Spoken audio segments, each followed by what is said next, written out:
Good morning students. आज अपने पास जो टॉपिक है वो है विद्युत क्षेत्र वाला जो चैप्टर है, उसके कुछ न्यूमेरिकल्स हैं। उन न्यूमेरिकल्स को अपन को सोल्व करना है। अपने पास एक क्वेश्चन है, विद्युत आवेश Q को दो भागों Q1 व Q2 में विभक्त करके परस्पर r दूरी पर रखा गया है। दोनों के मध्य प्रतिकर्षण बल का अधिकतम मान होने की शर्त क्या होगी। अपन को क्या है, एक विद्युत आवेश है Q, इस Q को दो भागों में विभाजित किया हुआ है। मीन्स Q इक्वल टू अपन को Q1 प्लस Q2 गिवन है। अपन को जो क्वेश्चन है उस क्वेश्चन में ये दे रखा है कि अपने पास एक आवेश Q है, इसको दो भागों में विभाजित किया हुआ है Q1 और Q2। इसका मीन्स क्या हुआ, इसका मीन्स ये हुआ कि इस Q equal to Q1 plus Q2 होगा। ठीक है, अब इसको अपन को क्या करना है, दोनों को परस्पर r दूरी पर रखना है। ये Q1 है, ये Q2 है, ये परस्पर क्या है, स्मॉल r दूरी पर स्थित है। ठीक है, दोनों के मध्य जो प्रतिकर्षण बल का मान अधिकतम होने की शर्त, मीन्स इनके मध्य जो प्रतिकर्षण बल काम करेगा कूलाम के नियम के अनुसार, अपने पास F equal to K Q1 Q2 upon क्या होगा R स्क्वायर। ठीक है, अपन को इसकी अधिकतम शर्त निकालनी है कि इसकी अधिकतम शर्त क्या होगी। तो यहाँ अपन इस क्वेश्चन को Q की फॉर्म में लेके आए, तो यहाँ से अपन को पता है अगर इसको Q2 इक्वल टू अपन क्या लिख सकते हैं, Q माइनस Q1। ठीक है, तो यहाँ अपन को जो Q2 है, इस Q2 की जगह F इक्वल टू इसको अपन K Q1 Q minus Q1 upon R square put कर सकते हैं। अब अपन को करना क्या है, अपन को इसके अधिकतम होने की शर्त ज्ञात करनी है। अधिकतम होने की शर्त ज्ञात करने के लिए अपन को क्या करना होता है कि जो भी फंक्शन होता है उस फंक्शन को अपन को डिफरेंशिएट करना होता है। ठीक है, और डिफरेंशिएट करने के बाद में अपन को क्या करेंगे, उसको जीरो के इक्वल पुट करेंगे, और जीरो के इक्वल पुट करने के बाद में जो भी अपने पास इस Q की जो वैल्यू आएगी उस वैल्यू से अपन क्या करेंगे, उसके अधिकतम होने की शर्त को फाइंड आउट करेंगे। तो इसके लिए अपन क्या करेंगे, ये जो अपन को यहाँ पे प्रतिकर्षण बल मिला है, इस प्रतिकर्षण बल का अपन क्या करेंगे, इस Q1 के रेस्पेक्ट में क्या करेंगे, डिफरेंशिएट करेंगे, इसका अवकलन करेंगे। यहाँ अपन इस Q1 के सापेक्ष इसका अवकलन करेंगे। तो इसको अपन एक बार क्या करते हैं, ओपन करके अच्छे से लिख लेते हैं। ठीक है, ओपन करके अच्छे से लिखें तो यहाँ अपने पास K Q1 square upon R square minus Q1 और ये अपने पास Q1 square upon R square. ठीक है, अब अपन इसको डिफरेंशिएट करते हैं। ठीक है, अपन ने इसको डिफरेंशिएट किया Q1 के रेस्पेक्ट में, तो यहाँ अपन को जो कांस्टेंट होता है उसको अपन क्या करेंगे, बाहर। ठीक है, अपन ने Q1 के रेस्पेक्ट में डिफरेंशिएट करते हैं, कितना आता है 1 माइनस, यहाँ इसको डिफरेंशिएट करेंगे तो इसकी जो पावर होती है, पहले तो कांस्टेंट को बाहर, फिर जो पावर होगी वो आगे आएगी, और एक पावर क्या होती है, कम हो जाती है। ठीक है, तो अपने पास इसका जो डिफरेंशिएट करने के बाद K Q upon R square minus 2K Q1 upon R square आता है। ठीक है, इसको अपन को क्या करना होता है, मैक्सिमम कंडीशन निकालने के लिए अपन को ये DF upon DQ1 equal to 0 put करना है। ठीक है, मीन्स अपन को ये जो अपन को मिला KQ upon R square minus 2K Q1 upon R square equal to 0 put करना है। यहाँ से इसको अपन सोल्व करें, 2K Q1 upon R square equal to अपने पास क्या हो गया, KQ अपॉन R स्क्वायर। यहाँ R स्क्वायर से R स्क्वायर ये भी कैंसिल हो गया, K से K कैंसिल हो गया, तो अपन को यहाँ पे Q1 equal to Q upon क्या मिला 2। ठीक है, तो अपन को एक कंडीशन मिली, उस कंडीशन के अकॉर्डिंग यहाँ पे अगर अपन को इसको प्रतिकर्षण बल का मान अधिकतम चाहिए, तो अधिकतम बल का मान निकालने के लिए यहाँ पे अपने पास जो कंडीशन आई है वो कंडीशन है कि Q1 की वैल्यू Q/2 होनी चाहिए। ठीक है, और इसी के अकॉर्डिंग अगर अपन इस Q1 की वैल्यू को इसमें पुट करें तो यहाँ अपन को Q2 equal to Q minus Q1 की जगह अपन Q1 Q/2 इक्वल टू कितना मिला अपन को, Q/2। इसका मीन्स ये हुआ कि जो दोनों आवेश है उन दोनों आवेशों पर परिमाण कैसा होना चाहिए, इक्वल होना चाहिए। ठीक है, तो अपने पास जो क्वेश्चन था उस क्वेश्चन में अपन को प्रतिकर्षण बल की अधिकतम होने की शर्त ज्ञात करनी थी। ठीक है, तो अधिकतम शर्त के लिए अपने पास यहाँ पे जो शर्तें आई है, कंडीशन आई है, क्या है कि दोनों आवेशों पर परिमाण का मान कैसा होना चाहिए, समान होना चाहिए, और कैसा है, दोनों का आधा है। ठीक है, नेक्स्ट क्वेश्चन अपने पास है।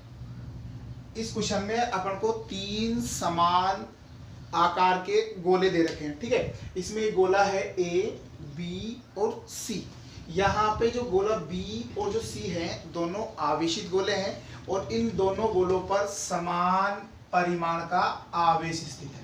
ठीक है, दोनों पर समान परिमाण और समान प्रकृति का आवेश स्थित है। अपने पास यहाँ गोला ए है, इस गोले पर आवेश का मान कितना है, 0 है, मीन्स ये गोला निरावेशित है। ठीक है, अब इसमें होता क्या है कि अपन को क्या करना होता है, ये जो निरावेशित गोला है, इस निरावेशित गोले को पहले अपन इस बी से स्पर्श करवाते हैं। बी से स्पर्श करवाने के बाद में फिर इसको यहाँ से हटा के फिर अपन क्या करते हैं, इसको सी से स्पर्श करवाते हैं, और सी पे स्पर्श करवाने के बाद अपन ये देखेंगे कि इन दोनों के मध्य प्रतिकर्षण बल का मान कितना होगा। ठीक है, सबसे पहले तो अपन क्या है, इनका अभी फिलहाल जो जिस स्थिति में है, इस स्थिति में अपन इनका प्रतिकर्षण बल का मान निकालेंगे। फिर उसके बाद में अपन इनको इससे क्या करवाते हैं, स्पर्श करवाते हैं, और स्पर्श करवाने के बाद में अपन देखेंगे कि इनके प्रतिकर्षण बल पर क्या प्रभाव पड़ेगा। ठीक है, तो सबसे पहले अपन एफ वी सी निकालते हैं। यहाँ पे एफ वी सी की वैल्यू अपने पास के Q square upon R square. ठीक है, अब अपन को करना क्या है, सबसे पहले इस ए को बी के संपर्क में लेके आना है। अपन जैसे ही ए को बी के संपर्क में लेके आते हैं, ए को बी के संपर्क में लेके आते हैं, तो ए को बी के संपर्क में लाने से क्या हो, दोनों पर आवेश का मान समान रूप से क्या होता है, वितरित हो जाता है। ठीक है, इसके ऊपर जो आवेश है वो है Q, तो यहाँ पर जो ए पर आवेश होगा मीन्स क्यू ए जो होगा वो क्यू ए इक्वल टू कितना हो जाएगा, Q/2। इसी प्रकार इस पर जो आवेश होगा, इस पर आवेश कितना हो जाएगा, QB। इस QB पर भी Q/2 आवेश रहता है। ठीक है, तो जैसे ही इन दोनों को एक दूसरे के संपर्क में लाते हैं, संपर्क में लाने से क्या होता है कि इन पर जो कुल आवेश होता है वो कुल आवेश क्या होता है, समान रूप से वितरित हो जाता है। तो ये निरावेशित वाला है, ये आवेशित वाला है, दोनों पर जो कुल आवेश का मान है वो कैपिटल Q है। कैपिटल Q आवेश दोनों पे समान रूप से वितरित होगा, तो पहले वाले पे भी जो निरावेशित वाला था उस पर भी Q/2 और जो आवेशित वाला था उस पर भी Q/2 आवेश आता है। ठीक है, अब अपन को करना क्या होता है कि इस C को भी क्या करते हैं, अपन इस A के संपर्क में लेके आते हैं। ठीक है, अब जैसे ही अपन इस C को A के संपर्क में लेके आते हैं, अपन को पता है कि A पर अभी जो फिलहाल आवेश है वो कितना है, Q/2, और C पर जो आवेश है वो कितना है, Q है। ठीक है, तो अब अपन इन पे देखेंगे कि इन दोनों को मिला के जो टोटल आवेश होगा वो टोटल आवेश QAC कितना होगा, एक तो Q/2 plus Q equal to इन पर टोटल आवेश 3/2 Q हुआ। जैसे इन दोनों को अपन टच करवाएंगे तो इन पर भी आवेश क्या होगा, समान रूप से वितरित होगा। ठीक है, तो यहाँ पर अपने पास QA पर जो आवेश आएगा इनको समान रूप से वितरित होगा, तो इस पर भी Q/4 आवेश आएगा, और जो C वाला है इस C पर भी कितना आएगा, 3/4 Q चार्ज जाएगा। ठीक है, तो अब अपन को जो स्थिति मिली है उस स्थिति के अकॉर्डिंग क्या है कि B पर जो आवेश है वो Q/2 और जो C पर आवेश है वो 3/4 Q है। अब अपन को इन दोनों के बीच में क्या निकालना है, बल निकालना है। तो यहाँ पे इन दोनों के बीच अपन ने बल निकाला BC'। ठीक है, तो यहाँ पे जो अपने पास आएगा वो Q की जगह कितना आएगा, Q/2, Q2 की जगह कितना आएगा, 3/4 Q अपॉन क्या होगा, R स्क्वायर। इसको अपन सोल्व करें, FBC' इक्वल टू अपने पास कितना हो गया, K यहाँ इसको अपन करेंगे तो कितना हो गया, 3/8 Q square upon R square. ठीक है, यहाँ से अपन पहले वाले की तुलना करें तो FBC' इक्वल टू 3/8 अपन को कितना मिल गया, FBC। इसका मीन्स जो बल है वो पहले की तुलना में कितना हो जाएगा, 3/8 गुना होगा। ठीक है, तो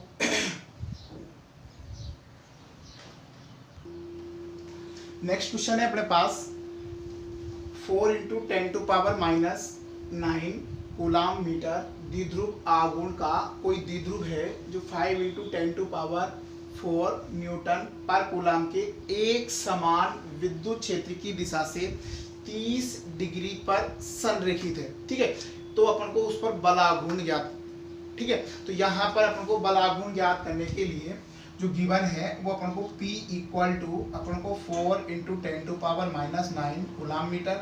अपन को यहाँ इलेक्ट्रिक फील्ड विद्युत क्षेत्र E = अपन को 5 × 10⁴ न्यूटन कूलाम इनवर्स। और अपन को यहाँ पे जो थीटा है मीन्स अपन को विद्युत क्षेत्र और द्विध्रुव आघूर्ण, यहाँ पर अपन को विद्युत क्षेत्र और द्विध्रुव आघूर्ण के मध्य जो कोण दे रखा है वो अपन को यहाँ कितना दे रखा है 30 डिग्री।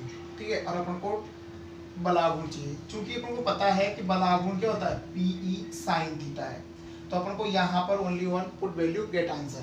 यहाँ पे अपन को P की वैल्यू 4 × 10⁻⁹, E की वैल्यू 5 × 10⁴ और ये sin 30। इसको अगर अपन सोल्व करेंगे 4 × 5 20 और ये अपने पास हो गया 10⁻⁵ और यहाँ पे इसको sin 1/, तो यहाँ पे टाउ = 10 × 10⁻⁵ और जो आता है वो न्यूटन मीटर में। ठीक है, यहाँ पर इसको सोल्व करेंगे तो 10⁻⁴ न्यूटन मीटर। तो एक सिंपल सा क्वेश्चन जिसमें अपन को P गिवन था, E गिवन था, थीटा गिवन था और अपन को क्या निकालना था, टाउ निकालना था।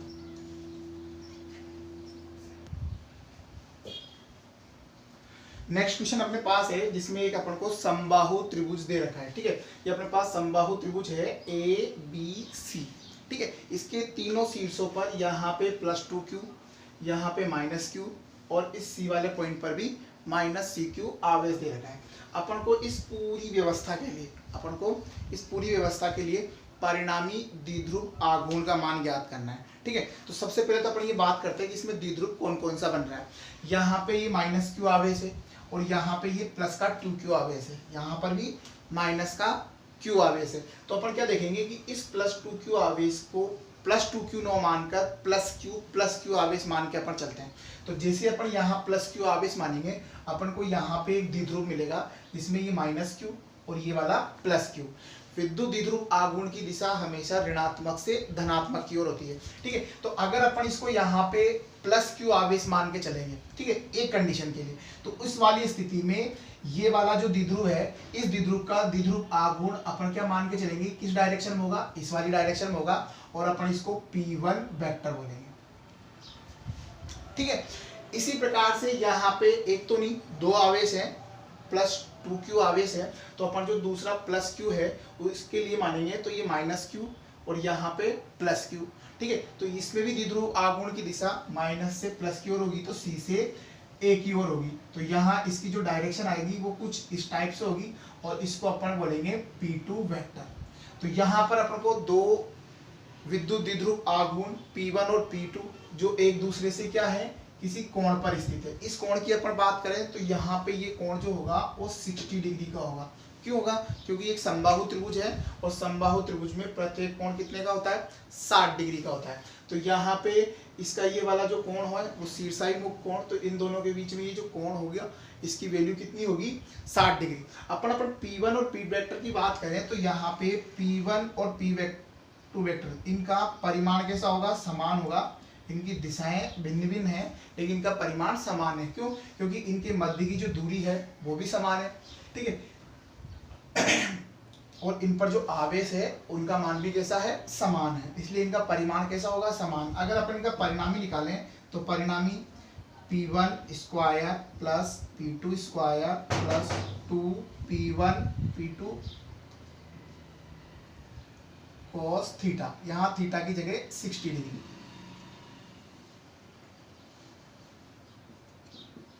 P1 और P2 इक्वल है इसलिए अपन यहाँ पे P1² plus P1² plus 2P1² और cos 60 अपने पास होता है 1/2। P = 2P1² प्लस P1² का रूट। तो यहाँ अपने पास P =